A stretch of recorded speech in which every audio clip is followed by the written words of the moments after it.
பிரியா வந்து அவங்க வீட்டுக்கு போகுது. 2 நாள் ஆச்சு வந்து. மாப்பிள்ளை வந்து ஊருக்கு போயிருந்தாருங்களா, அதனால் பிரியா வந்து நம்ம வீட்டில் இருந்தது. சரி போயிட்டு சமைக்கணுமே, லேட் ஆகிடுன்றதுனால இப்போ 5 மணி ஆகிடுச்சு. சரி நானே சமைச்சு கொடுத்துட்றேம்மா சாப்பாடுன்னு எடுத்துன்னு போயிடு. அவர் வரத்துக்கும் 7-8 மணி ஆகிடுமா நைட்டு. அதனால் சரி சாதம் வடிச்சிட்டு சிம்பிளாக முட்டை உடச்சி ஊற்றி ஒரு குழம்பு செஞ்சு கொடுத்துடலாம். அப்படியே போகிற வழியில் சந்தை இருக்குது, காய்கறியெல்லாம் எதுவும் இல்லைம்மா அப்படின்னு சரி அப்படியே வாங்கி கொடுத்து எடுத்துகிட்டு வீட்டில் விட்டு வரலான்னு சொல்லிட்டு ரெடி பண்ணியிருக்கிறேன். சாதம் வடிச்சிட்டேன். அப்போ வந்து என்ன சொன்னம்மா, மட்டன் சிக்கன் எடுத்துன்னு வரேன், செஞ்சு கொடுத்துருமான்னா. வேணாடா சிம்பிளாக அதோட சாப்பிட்றதுக்கு நல்லாயிருக்கும். பிரியா வேறு சாப்பிடாதுங்களா, அதுக்கு வேறு தனியாக செய்யணும். முட்டை உடச்சி ஊற்றுனா வெறும் குழம்பு மட்டும் சாப்பிட்டுக்கும் அப்படின்றதுனால சரி இந்த மாதிரி சிம்பிளாக செஞ்சிடலாம். எண்ணெய் ஊற்றி கடுகு போட்டு கடுகு நல்லா பொரிஞ்சிடுச்சு. பூண்டு வந்து நல்லா ஒரு கைப்பிடி அளவுக்கு எடுத்துருக்குறோம். உரிச்ச பூண்டு சின்ன சின்னதாக இந்த பூண்டு சேர்த்துக்கலாம். எந்த சமையல் பண்ணாலுமே என்னுடைய சமையலில் வந்து பார்த்தீங்கன்னா பூண்டு நிறையா சேர்த்துக்கணும். ஏன்னா நமக்கு கேஸு சாப்பிட்ற பொருள் ஏதாவது ஒத்து வராது, அந்த மாதிரி இருந்தால் பூண்டு அதிகமாக சேர்த்துக்கலாம். வாயு தொல்லை இருக்காது. இந்த உருளைக்கிழங்கு வாழைக்காய் செய்யும் போதெல்லாம் வந்து இந்த பூண்டு பெருங்காயம் வந்து நான் அதிகமாக சேர்த்துக்குவேன். அப்போ வந்து நமக்கு வந்து சீக்கிரம் ஜீரணம் ஆகிடும். இந்த பிடிப்பெல்லாம் முட்டி வலி கை கால் வலி அதெல்லாம் இருக்காதுன்றதுனால நான் வந்து நிறையாவே சேர்த்துக்குவேன். நான் ஒரு 5-6 பேர் சாப்பிட்றதுக்குன்றதுனால ஒரு பெரிய வெங்காயம் ஒரு 4 வெங்காயம் எடுத்து, ரொம்ப பெரிய பெரிய வெங்காயம் இது 4 வெங்காயம் எடுத்து பொடியாக கட் பண்ணி எடுத்துக்கிட்டு வெங்காயம் சேர்த்துக்கிறேன். இது கூடவே கறிவேப்பிலையும் சேர்த்துக்கிறேன். வெங்காயம் வந்து நல்லா வதங்கணும். வெங்காயம் வதங்கட்டும். அதுக்குள்ளே வந்து தக்காளி கட் பண்ணிக்கலாம். ஒரு 1/2 கிலோ தக்காளி எடுத்து வச்சுக்கிறேன். அது வந்து நீளமாக கட் பண்ணி எடுத்துக்கலாம். அந்த மிக்ஸி வந்து பிரியா சட்னி செஞ்சுது வீடியோவுக்கு. சூப்பரான சட்னி. நான் வந்து அதனால தான் மதியம் வந்து குழம்பே செய்யலை. அவ்வளோ நல்லா இருந்தது. மாங்காய் சட்னி ரொம்ப சூப்பராக இருந்துச்சு. சாதத்தோடு பிசைஞ்சு சாப்பிடும் போது அவ்வளோ நல்லா இருந்தது. நீங்கள் சாம்பார் ரசத்துக்கும் தொட்டு சாப்பிட்லாம். நான் வந்து சாதத்துக்கே சாப்பிட்டேன். எல்லாருமே வந்து நல்லா பிசைஞ்சு ஃபுல்லாக சாப்பிட்டோம். அவ்வளோ நல்லா செஞ்சுருந்தது வீடியோவில். ஃப்ரீயாக இங்கே வந்து 1 நாள் 2 நாள் இருந்தால் கூட நான் வந்து சும்மா விட்டுருக்கேன். அங்கே ஒன்றா கூட நீ ஃப்ரீயாக இருந்துக்கலாம். இங்கே இருக்கும்போது நாங்கள் எல்லாம் ஹெல்ப் பண்ணுறோம், வீடியோ எடுத்துட்டோம் அப்படின்னா ஒரு 3-4 வீடியோ எடுத்துகிட்டு தான் இங்கே போவோம். அந்த மாதிரி தான் காலையிலேருந்து 2-3 வீடியோ எடுத்துக்கிச்சு ஃப்ரீயாக. நான் வந்து வெறும் அந்த துவையல் ஃப்ரீயாக செஞ்சதுனால சாதம் வச்சுட்டு சாப்பிட்டு இப்போ வீட்டுக்கு போகிறதுனால தான் இந்த குழம்பு செஞ்சுருக்கிறேன். எப்போவுமே நம்ம முடிஞ்ச அளவுக்கு நம்ம கூட ஹெல்ப் பண்ணுவோம். அங்கே போனால் எல்லா வேலையும் செஞ்சு மொத்தமே நாங்களே செய்வோம், வீடியோ எடுக்கும் எடிட் பண்ண போடுவோம். இப்போ வந்து தனியாக போனதுனால அவங்க வீட்டுக்காரர் பிரியாவோட துணி துவைக்கணும், வீட்டு வேலை செய்யணும், வீடியோ எடிட் பண்ணி போடணும், சமைக்கணும், நிறையா வேலை இல்லை. அதனால் முடிஞ்ச அளவுக்கு இங்கே வர்றப்போ வீடியோ எடுத்துக்குமா அப்படின்னு சொல்லிட்டேன். வீடியோ ஒரு 4 வீடியோ ஸ்டாக் எடுத்துக்கிட்டு தான் அவங்க கிளம்புறாங்க. இப்போது பெரிய வெங்காயம் 3 வெங்காயம், ஏன்னா அது கட் பண்ணாவே 1/2 கிலோ இருக்கும் பொழுது அவ்வளோ பெரிய வெங்காயம் அது. நீங்கள் இந்த மாதிரி நீட்டாகவும் போட்டுக்கலாம், இல்லைன்னா அரைச்சி கூட சேர்த்துருந்தீங்கன்னா நல்லாயிருக்கும். ஒரு வெங்காயம் வந்து நல்லா இந்த மாதிரி கலர் மாறி வரணும். அப்போ தான் வந்து உடச்சி ஊற்ற முட்டை குழம்பு வந்து நல்லா சூப்பராக இருக்கும். தக்காளி சேர்த்துக்கிறேன்.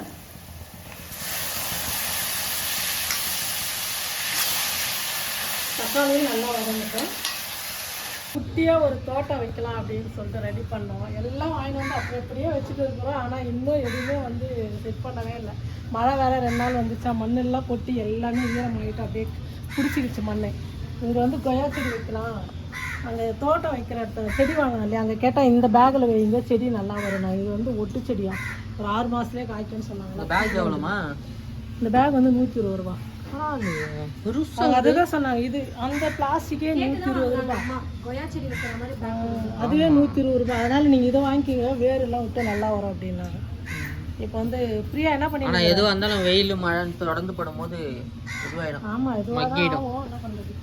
பிரியா வந்து நான் கொய்யா செடி வைப்பேன் அப்படின்னு சொல்லிட்டு உலமையிலே இருக்குது.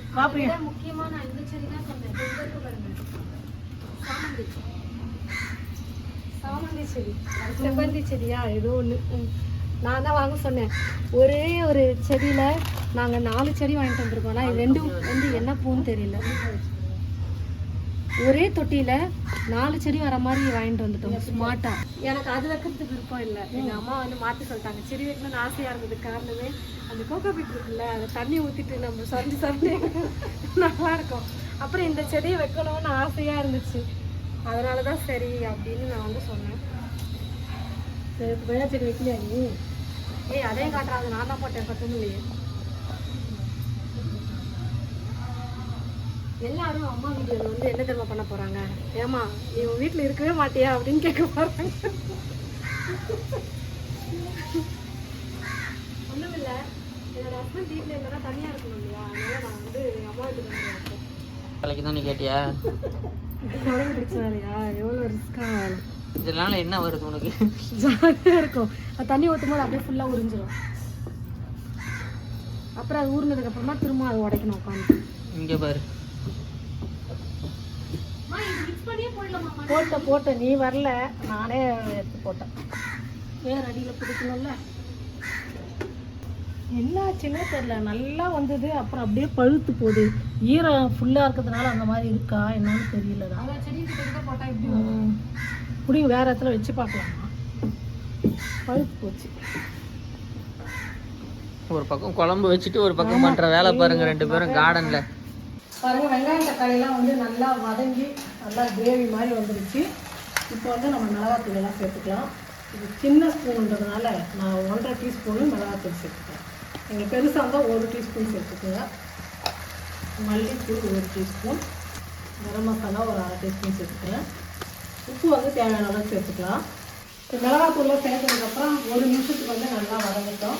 ஏன்னா அந்த பொடியோட பச்சை வாசம் நல்லா போனால் தான் நல்லாயிருக்கும். அதே மாதிரி கிரேவி வந்து நல்லா டேஸ்ட்டாக இருக்கும். எந்த அளவுக்கு நல்லா வெங்காயம் தக்காளியோடு சேர்ந்து வதங்குதோ அந்த அளவுக்கு ரொம்ப நல்லாயிருக்கும். நல்லா வதங்கட்டும். முட்டை வந்து ஒரு 6 முட்டை எடுத்துக்கலாம். நீங்கள் என்ன பண்ணுறீங்க? டீயா?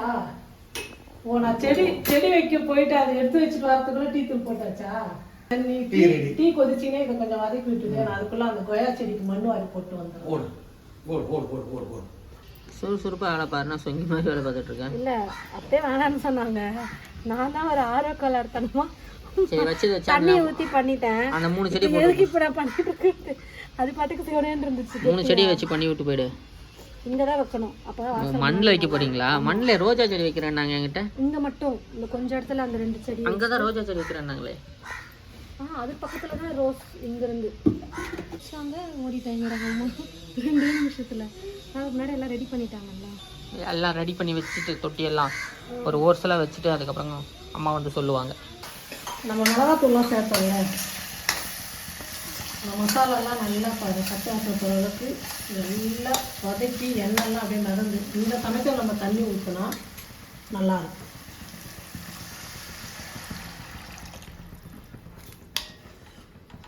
தண்ணி ஊற்றுனதுக்கப்புறம் ஒரு 5 நிமிஷத்துக்கு நல்லா கொதிக்கணும். அதுக்கப்புறமா முட்டை சேர்த்துக்கலாம்.